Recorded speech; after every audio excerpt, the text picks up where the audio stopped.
coming to you once again from the Danger Zone. I am here with Jeff the Machine Gun Steeples. Do you still go by the Machine Gun, or did you drop that completely? Nah, I just dropped the Machine Gun. It's just Jeff Steeples. All right, we're here with Jeff Steeples. Last week, we saw you completely clear house of the Capitalist. In 3 days at Gold Rush, you go against Darren Stryker for the CWA Championship. You pretty much verbally bitch slapped him last week. What do you feel? How do you feel going into this? I feel great going into this. If you saw, I laid out pretty much the entire Capitalist. I gave 3 C4s, one to Cleotis, one to Wolf Cage, one to Lethal. Lethal and Darren Stryker are close buddies. So I know when Darren Stryker saw that footage, it hit him hard. You know, he's not physically ready for this match. When I issued the challenge to him, I cannot even lie, I walked out of the building to grab something from my car, and I see Darren Stryker get into his car and then drive off. He legit left right after the opening promo of that edition of Extreme. I mean, that's the champion that we have right now. He's not ready for this match. He like I said, he left right there. He wasn't there the week before Gold Rush, and so what is he doing? He's probably just sitting on his couch at home. He's not ready for this match. I am. All right. But it's got to be weighing on your mind. The Capitalist all night is pretty much going to be screwing with every match that they're a part of. How are you planning to go against the Capitalist if they try to do anything during your match? Well, just so you saw the week before, I laid out half of the Capitalist by myself. I can do it again. I will go through the Capitalist if I have to. Because the Capitalist, I don't know why they always think that they have to make a comeback. You know, this is the fourth time that they've done this. And I don't know what makes them think that this time is going to be any different. The Capitalists are going to fall, whether it be at Gold Rush, whether it be at Eruption, whether it be at End of Days. They're going to eventually fall, just like they always do. Because someone's going to get, you know, power thirsty, and they're going to split. All right. Well, clever predictions on the Capitalist, but then again, it's pretty much just recalling history. Pretty much the exact same happened. Exactly. All right. Well, last week we also saw you come to the aid of RBK and Reconcile. They've got a match against 3 members of the Capitalist who we don't know who they're going to be, with their partner Mike Andrews. What is your thoughts on this, and how do you think they're going to fare in this match? Honestly, RBK, he's a vet. He's been, in CWA since day one. Hell, even Reconcile has. He was on the first few editions of Extreme. Reconcile, I've had one match with him, and I'm actually a pretty good friend of his. He is by far one of the best big guy that there is. He's just an overall powerhouse, man. The guy, he's doing stuff that you wouldn't think a 295-pound guy could do. It's true. He's very impressive. He flies like a lightweight. He does. And you got Michael Andrews. Michael Andrews is a tactician. He goes in there and he breaks down his opponents bit by bit. We saw that in his match against Greg Knight in the 100th episode. Exactly. He took Greg Knight. He tore him down piece by piece until he was ready to finish him off. You got RBK, the Jaguar. They're all going to fear the Jaguar by the end of the night. They're gonna get just crushed by Reconcile, and Michael Andrews is going to be there to pretty much make sure it all goes down smoothly. It's a very powerful team, but you always got to remember that the Capitalists, they always have something up their sleeve. So who knows who's going to be on their team fully? It could be Cleotis and Big Mac, and God only knows. Maybe Lethal, because we all know he doesn't like to do matches that are singles. That is true. Last weekend Extreme, we saw your buddies, 2 old friends of yours, beat the Capitalists to become tag team champions of CWA. What was going through your mind when that happened? I was very proud of those guys, Mikey and Joe. I've had my issues with them. We're still kind of working out the kinks of the whole fallout of the MWA.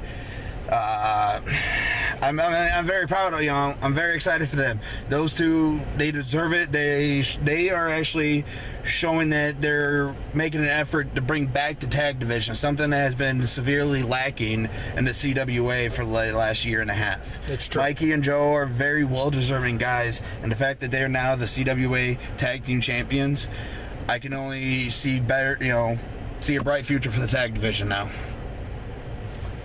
All right. But that still leaves, though, in Lethal and Wolf Cage's hand, the Internet and the Second City title. What are your predictions for those two titles in the future?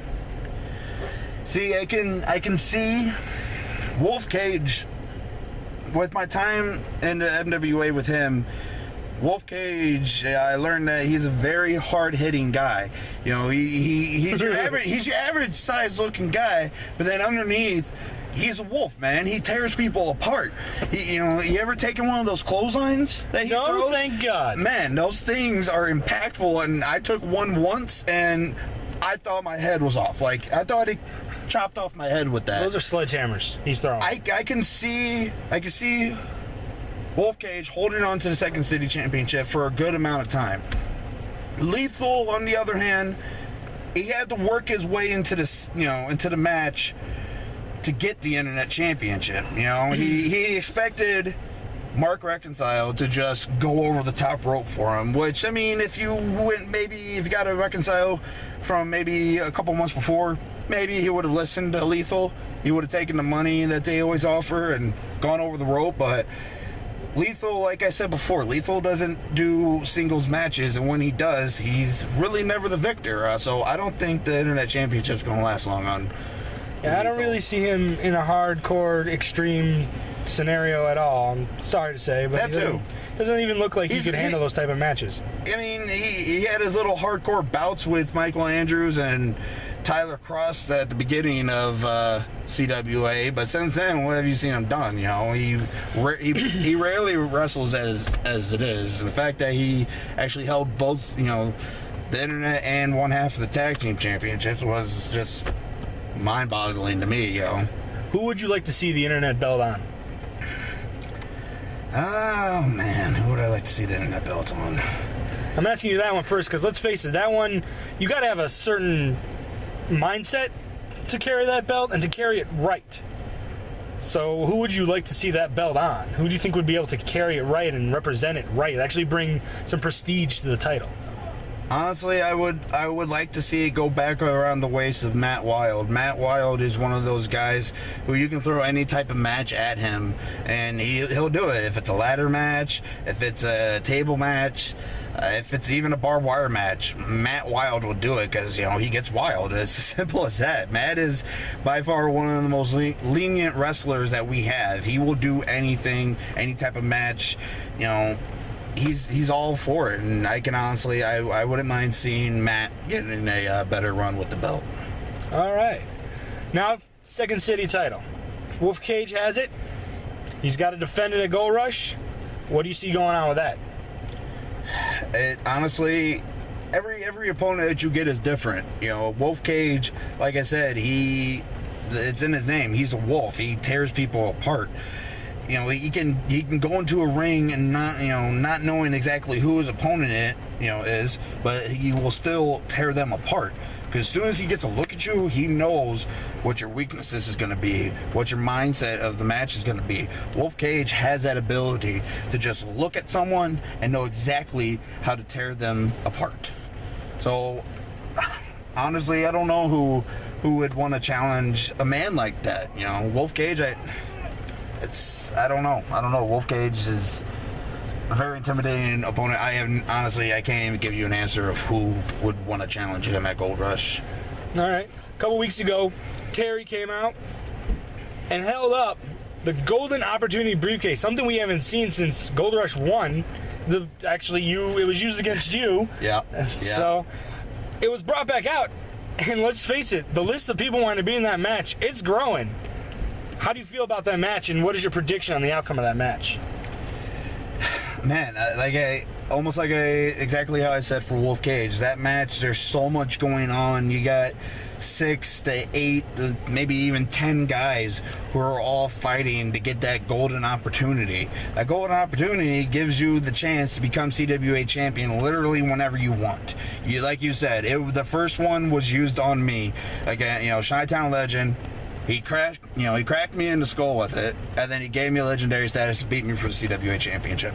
I sure as hell I didn't see that coming, and now I gotta give applaud to Chi-Town Legend. I would have done the exact same thing if I was in his shoes. But I know, and there's a few names that are in that match I already know of. You got Matt Wild, you got Super Loco, Aaron Stone, Riley O'Doyle. Well, maybe there's possibility. I heard that he might be hurt now. But you got those are 4 guys. Franklin Colt. I mean, that guy, he's all types of crazy. Could you imagine you or Darren Stryker defending it against Franklin Colt? No, I don't know, man. Franklin Colt, he's a crazy guy. He's different. He's a very different guy. Honestly, I don't know if I could see myself defending it against him, but we'll, like I said, you're gonna have like 6 to 8 to 10 guys in that match.